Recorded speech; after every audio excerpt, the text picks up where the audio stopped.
Agri global private limited ආයතනයේ මෙහෙයුම් කළමනාකරු විදිහට මම රාජකාරී කටයුතු ආරම්භ කිරීමට තීරණය කළේ අපේ සාමාන්‍ය අධිකාරී සුමිත් නන්දන මහතාගේ මඟ පෙන්වීම යටතේ. ඒ අනුව මම ශ්‍රී ලංකාවේ දැනට තියෙන ලංකාවම ආවරණය වෙන පරිදි අපගේ නිලධාරි මණ්ඩලයේ දැනට සූදානම් කළා.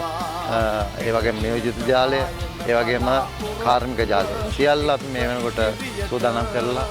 ගොවීන්ට අවශ්‍ය සියලුම පහසුකම් මූල්‍ය ආයතන සහ බැංකු සමග සම්බන්ධීකරණය කරලා අපගේ ට්‍රැක්ටර් ඉලක්කය නැත්නම් ට්‍රැක්ටරයේ කැනුම්කරුට මිලදී ගැනීමට අවශ්‍ය මඟ පෙන්වීමේ කටයුතු මේ වෙනකොට ආරම්භ කළාම ආරයි.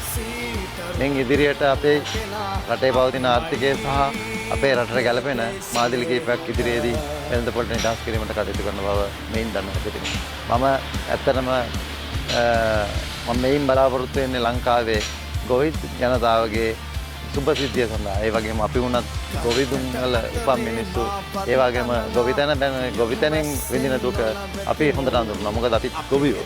හැබැයි ගොවියෙක් විදිහට මට ගොවියෙකුට දෙන්න පුළුවන් උපරිම දේ මම දීමට කටයුතු කරනවා. ඒ වාවද ඒ වගේම තමයි මේ ගොවියෙක් මිලදී ගන්නේ කොහොම අමාරුවෙන් හම්බ කරගත්ත මුදලින්.